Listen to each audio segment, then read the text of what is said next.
ফের রাজ্যে আসছেন প্রধানমন্ত্রী নরেন্দ্র মোদী। 17 জানুয়ারি তিনি এ রাজ্যে এসে পৌঁছবেন। তার একাধিক কর্মসূচি রয়েছে। আর এই বিষয়ে বিস্তারিত জানতে কথা বলবো আমাদের প্রতিনিধি দীপক ঘোষের সঙ্গে। দীপক, 17 জানুয়ারি প্রধানমন্ত্রী নরেন্দ্র মোদী তিনি এ রাজ্যে আসবেন, তার একাধিক কর্মসূচি রয়েছে, সেই কর্মসূচি সম্পর্কে কি জানতে পারছো? 17 তারিখে তিনি জনসভা করবেন মালদায়, ইংরেজ বাজারে। তার আগে সরকারি অনুষ্ঠান রয়েছে।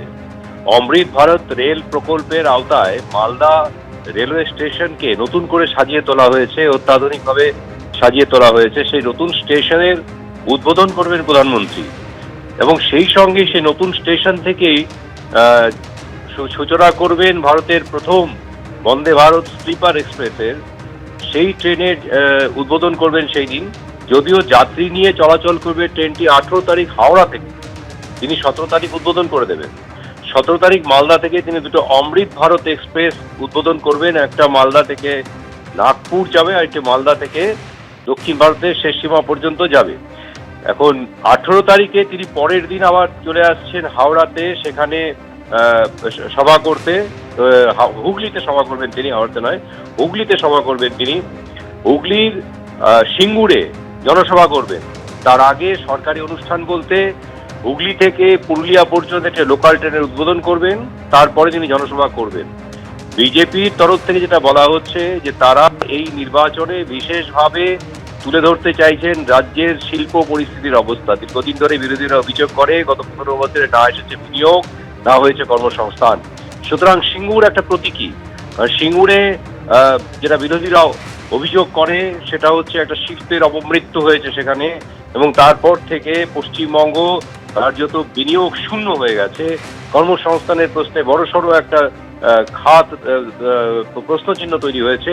এই জায়গায় দাঁড়িয়ে সিঙ্গুরকে বেছে নিচ্ছে বিজেপি এবং সেখানেই প্রধানমন্ত্রীকে দিয়ে তারা সভা করবেন সিদ্ধান্ত হয়েছে। আজকে বিজেপি রাজ্য সভাপতি শ্রমিক ভট্টাচার্য নিজে দাবি করেছেন যে দিন কয়েক আগে চিনতে গিয়েছিলেন, তখন কেন্দ্রীয় স্বরাষ্ট্রমন্ত্রী তাকে ডেকে নিয়েছিলেন এবং বর্তমান শিল্প পরিস্থিতি এবং ভবিষ্যতে কি করা যেতে পারে তা নিয়ে দীর্ঘ আলোচনাও হয়েছে তার সঙ্গে। অর্থাৎ তিনি বলছেন যে কেন্দ্রীয় নেতৃত্ব রাজ্যের শিল্প পরিস্থিতি নিয়ে উদ্বিগ্ন এবং তারা কিছু করতে চাইছেন রাজ্যের জন্য।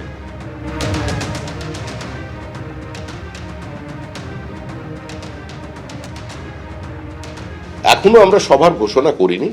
17 এবং 18 তারিখ পশ্চিমবঙ্গের দুটি জায়গায় বেশ কিছু রেলের নতুন পরিকল্পনা নিয়ে সেগুলোর উদ্বোধনের জন্য প্রধানমন্ত্রীর আসার কথা আছে। আপনারা সঠিক সময় আপনাদের জানিয়ে দেবেন।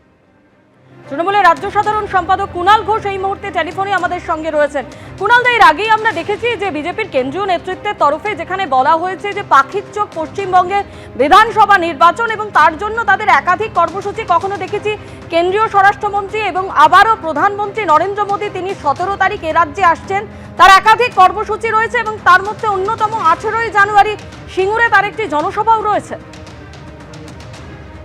দেখুন, মাননীয় প্রধানমন্ত্রী, তিনি দেশের প্রধানমন্ত্রী, তিনি আসতেই পারেন এবং তার এই নির্বাচনের প্রাক্কালে ডেলি প্যাসেঞ্জারি রাজনৈতিক পর্যটকের মতো, এটা তো নতুন নয়, এটা আগেও হয়েছে। 2021 সালে আবকি বার 200 পার, 2024 সালে পশ্চিমবঙ্গ থেকে নাকি আরো বেশি সংখ্যক বিজেপি সাংসদ জিতবে।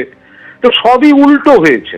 প্রধানমন্ত্রী, স্বরাষ্ট্রমন্ত্রী, তাদের যে নেতারাই ডেলি প্যাসেঞ্জারি করতে ভোটের সময় আসুন, বাংলার মানুষ জানেন এরা বাংলার অধিকারের টাকা দেয় না, বৈষম্য করে, প্রতিহিংসা দেখায়, বাংলা ভাষাকে ঘৃণা করে, বাংলার মনীষীদের অপমান করে, বাংলা ভাষীদের অন্য রাজ্যে পিটিয়ে মারে বা বাংলাদেশে পাঠিয়ে দেয়। সর্বশেষ SIR এর নামে বয়স্ক এবং অসুস্থদেরও চূড়ান্ত হয়রানি করে চলেছে। ফলে এনারা যতবার আসুন খালি হাতে আসবেন, বাংলার বকেয়া দেবেন না, বাংলার মানুষের অস্তিত্বকে সংকটে ফেলবেন, এর কোনো প্রভাব নেই। রইল বাকি সিঙ্গুর আর ট্রেন। মমতা বন্দ্যোপাধ্যায় দুবার রেলমন্ত্রী ছিলেন, উত্তর বাংলা থেকে দক্ষিণবঙ্গ, 1 লাখি বালুরঘাট থেকে দীঘা তমলুক, অজস্র নতুন ট্রেন, নতুন রুট, নতুন লাইন। সেখানে হঠাৎ ভোটের মুখে একটা ট্রেনে স্লিপার দেয়া বা আর একটা ট্রেন, এটা দিয়ে কিন্তু মমতা বন্দ্যোপাধ্যায়ের বাংলার বুকে রেল বিপ্লবকে সেটা কিন্তু ভুলিয়ে দেওয়া যাবে না। আর সিঙ্গুরের ক্ষেত্রে মমতা বন্দ্যোপাধ্যায় এবং তৃণমূল কংগ্রেস কোনো অবস্থায় শিল্প বা টাটার বিরোধী ছিল না, আজও নেই। 3 ফসলি কৃষি জমি সিপিএম জোর করে দখল করে প্রাইভেট পার্টির হাতে তুলে দিচ্ছিল। সেখানে কৃষক, ক্ষেতমজুর তাদের স্বার্থে জমি রক্ষার আন্দোলন ছিল। ওটা যদি অন্য বিকল্প জায়গায় করত, এখন যেটা মমতা বন্দ্যোপাধ্যায় জেলায় জেলায় শিল্প তালুক করে শিল্পের জন্য জমি নির্দিষ্ট করে বহু শিল্পকে দিচ্ছেন, তাহলে এই প্রবলেম ছিল না। তো ফলে নরেন্দ্র মোদীকে তো এটাও বলতে হবে 2014 থেকে 2026 পর্যন্ত সারা দেশে ক লক্ষ কারখানা বন্ধ হয়েছে, কতজন বেকার বেড়েছে, বেকারের হার কিভাবে বেড়েছে, সেগুলো থেকে নজর ঘুরিয়ে এখানে নাটক করলে বাংলার মানুষ আগেও বিজেপিকে প্রত্যাখ্যান করেছেন। এইসব রাজনৈতিক পর্যটকদের ডেলি প্যাসেঞ্জারি মানে তো ভোট আসা, সেটা মানুষ জানেন, প্রত্যাখ্যান করবেন। ধন্যবাদ আপনাকে। এবিপি আনন্দ, এগিয়ে থাকে, এগিয়ে রাখে।